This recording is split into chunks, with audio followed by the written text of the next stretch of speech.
Namaskar. The weather is a bit challenging, but I will try. I would like to talk about how to maintain a very good flow in the day-to-day life. We meditate twice a day, sometimes 3-4 times a day, and then we feel if we sit quietly and after some minutes of complete motionless posture, and concentrating, your mind goes into the higher state, your mind elevates.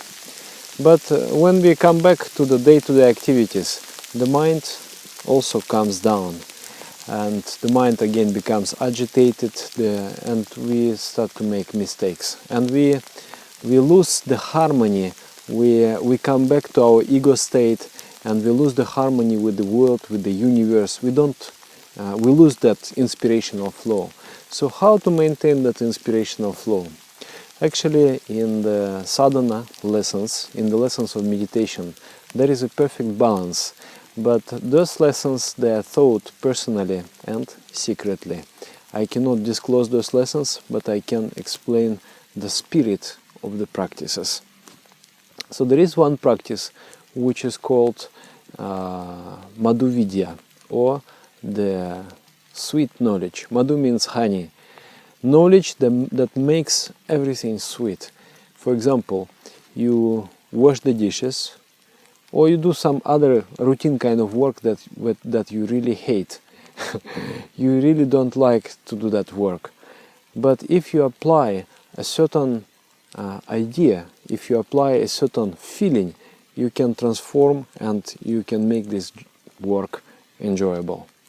So I would like to explain how this will be useful for the beginners and also for the senior practitioners, just to remind how we should maintain the ideation, the spiritual flow in day-to-day life.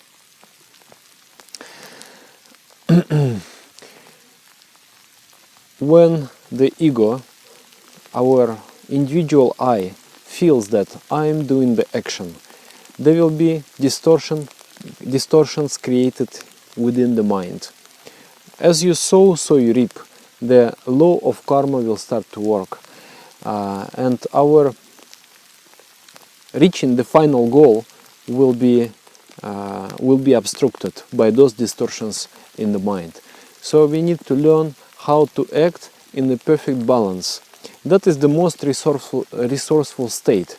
When I feel that I am doing the action, my capabilities are limited with the capabilities of the tiny little I.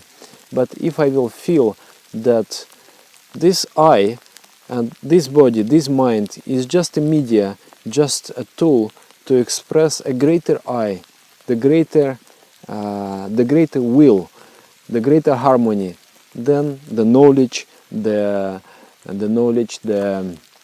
energy, the inspiration becomes much wider. And if you're able to achieve a perfection in this lesson, in this practice, in this ideation, there will be nothing impossible in this world. Everything will be possible. So whenever we do any action, before that action, we need to remind ourselves 3 things. 1, that this action I am not doing out of self-interest. I am not doing it for myself. So it is better not to expect anything in return, to do as a selfless action. But it is quite difficult to achieve. So there is a technique. That technique is the technique of giving the gifts. Imagine that you love the Supreme Entity, or you really do love the Supreme Entity, and you feel that this action, let's say I'm washing the dishes, this action is actually the gift, my gift for the Supreme. This is my way to say I love you. This is my way to give something of myself to Him. So when this feeling comes that I am doing action as a gift to the Supreme Entity, immediately the feeling of love will arise in your heart. And when the feeling of love will arise, you don't want anything in return, because you have achieved, you have received everything you needed. That is the feeling of bliss. I remember there was one person, he actually, some miracle happened to him. He was an alcoholic, addicted, and his mother came and he said, "Dada, can you do something about my son?" I said, "What can I do?" He's drinking alcohol every day. What can I do? I cannot convince him. She said, "Please, Dada, do something." I said, "Okay, let him come for this spiritual program. I don't know, I cannot do anything. But if you insist, I can try. Why not?" So he came, and he was staying somewhere in the far room, and then he would time to time drink also, even during the spiritual program. And it was a much inconvenience, because it is completely unaccepted in our culture, drinking, taking alcohol. So anyhow, he was there, and then I time to time just tried to encourage him somehow. "Oh, please, let's try, attend the program, let's meditate together." Something like this I was doing.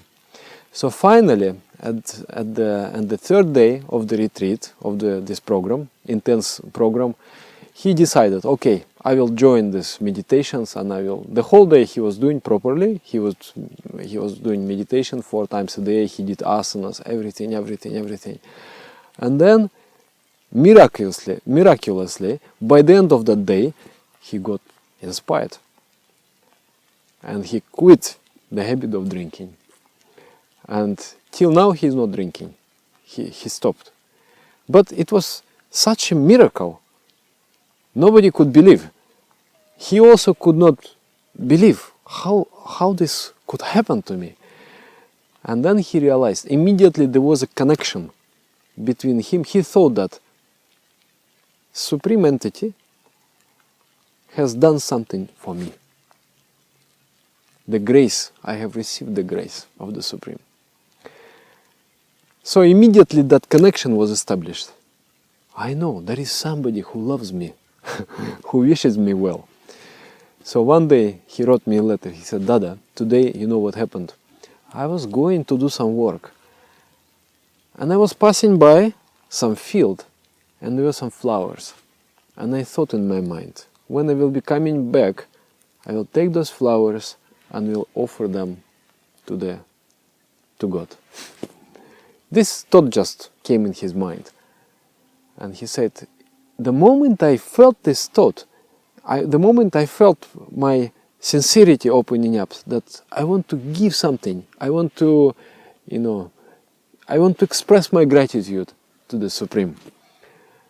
That very moment, he said that I stood up and I felt like a shower of grace, the shower of bliss, that I am staying in the fountain of energy and the current is running through me. I felt something I never felt in my life. What was it, Dada? I said, well, this is, normally people call it devotion. They call it love. He said, wow. Now I understand. So this is one side of the practice. You do action, but you do action not because you want to earn money, you want to get something, or you want to avoid something. Not out of fear, not out of greed, but because you want, with this action, you want to actually give something to the Supreme. You have nothing. You have received everything from the Supreme. And you know it, you are aware of it. But still you feel that something I want to give. At this moment, my action, it can be selfish, means to promote myself, to improve my situation, or I can mentally think that I offer this action to you. The feeling of love will arise. Second thing is that when we do action, we easily get attached to it. We feel that authorship of action is mine. Who made the cake? I made the cake. Really? Who made the cake? I did the cake. Really? Who made the cake? Oh. I think the Supreme Consciousness made the cake. But the idea was mine. So that is our feeling, that we get so much attached to what we do, and we appropriate the ownership of action. It is me who is doing the action. But if you analyze deeper, you will find that mind is powerless. The body is powerless until and unless greater power motivates the body and mind. If there will be no inspiration, if there will be no spark of life within yourself, the mind will not move an inch, the body will not move an inch. So this spark of life within yourself, it is actually the supreme entity within you. That supreme entity gives you energy, motivates you, encourages you. So, truly speaking, the credit goes to the supreme entity. So, the second part of this process is to know that it is not me who is doing action, but the supreme entity is working through me. This body and mind is just the media, is just an instrument to express. So if you feel that way, then you will subconsciously, unconsciously find the proper tune. It's like one girl, I explained this to her in one lecture. There was a class. I remember it was like 8 years ago. And then she was very inspired. And then she comes for the next collective meditation. He said, Dada, you know what happened? She was studying in the Academy of Arts. And you know what happened? I said, what? Tell me. She says, you know, I was doing my sculpture. And I was repeating the mantra all the time. I was repeating universal mantra, Bhavanam Kevalam. Repeating. And then finally the sculpture was ready. Very quickly I have done. So when I brought it to my teacher, he asked me, so how long did you spend for the sculpture? And I said, I just did it in 2 hours. He said, no, in 2 hours it is impossible. For you, it is not possible. You have done a good job, but it was not 2 hours. You did a longer time. She said, like this.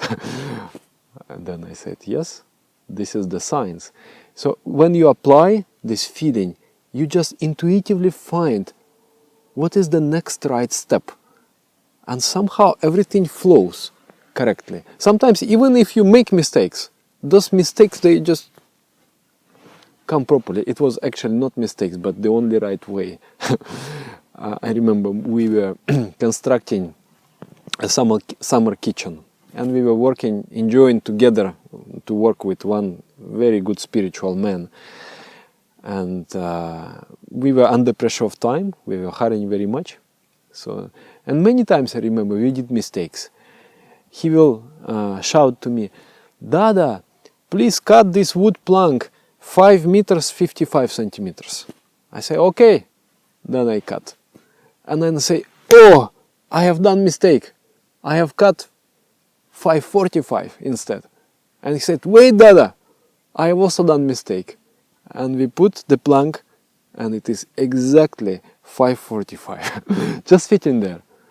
I have done mistake, he has done mistake. But we both try to apply this process. We both try to feel that the Supreme Entity is working through us. And sometimes it's just directing us. There is some mismeasurement, but there is something that you actually, everything is well. So this is a very important part of the process.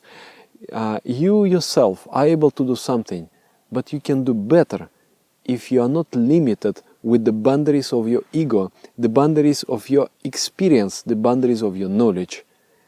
There is a greater knowledge which lies dormant in the domain of intuition. And then the final thing is that when you come in touch with some objects, let's say I see a yogi, I see a movie star, I see an alcoholic, there will be different impacts on the mind. Whatever you see, touch, feel, hear, everything will impact the mind. And if the vibrations are crude, the mind will descend, mind will go down. And if the vibrations are subtle, the mind will uplift. But there is nothing more than the vibration of the mantra. I remember also one time we did a retreat, like intense 3 days of spiritual practices, maybe 40 people together, and we were in the Baikal Lake. It is a beautiful natural spot, really beautiful, very clean, very pristine. And we were doing meditation, and one day we decided to go out for a walk. And while we were going out, I felt that my mind is descending. Actually, nature is very beautiful. People go there to get rest from the city, busy life, and elevate their minds, to find harmony. But I found that the mind is descending. Because in the house we were meditating and we created such a rich, vibrant spiritual atmosphere.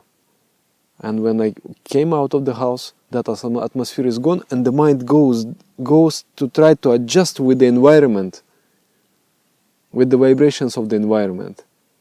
And then I noticed it, and I started to repeat mantra internally, and mind again lifted up. So actually, with whatever we touch, we come in touch with, it creates the crude vibration in our mind, in the physical world. So there has to be special ideation maintained. That special ideation is that everything is cosmic. I touch, I see nothing but the manifestation of the Supreme Consciousness. This is what I'm experiencing. I'm looking into your eyes, but I don't see the man. I don't see a woman.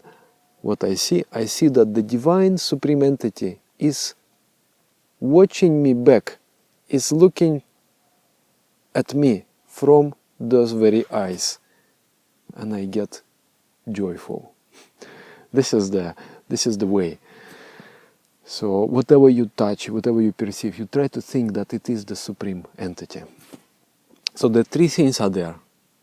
There are more things, but this is the most important. First, feel that your action, whatever you do, is not meaningless. It's not something that you do because you have to earn money. No, that you are much more dignified than that, just to work for the money. No, you are bigger than that. Whatever I do, it's my offering, it is my gift to the Supreme. With whatever He has given me, I am transforming it with the energy He has given me. I am giving something back as an action of love, not the action of exchange or something. It is an action of love. It is a symbolic. It is not that really He needs it from me. He does not need. He is a perfect entity. But it is a symbolic offering of love. So immediately you feel in your heart the love develops. Second is to feel that I am not here. The Supreme Entity is working through me, and I am moving with the flow. I am searching for that flow. I am trying to find the tune, trying to find the harmony. Not I'm trying to find what I want, what I don't want, what I fear, what I like, what I dislike, but to try what is the harmony, and attune myself to that harmony. Constantly keep it there, so that I dance together with the Supreme Entity. So that is the second thing. And the third thing, that everything around me is also the manifestation of the same bliss, of the same love that I feel within. It is within me, the same spark of love, the same spark of life, which is within me, the most original entity which motivates me for everything. The same spark of life is all around, in every object, in every eyes, in every human, in every animal, in every stone. So this is a very powerful science, I encourage you to actually learn meditation personally from a teacher. I can help you to find in your location. If you have learned, you learn a special lesson which is called Madhuvidya. Yes, thank you very much for your attention. Namaskar.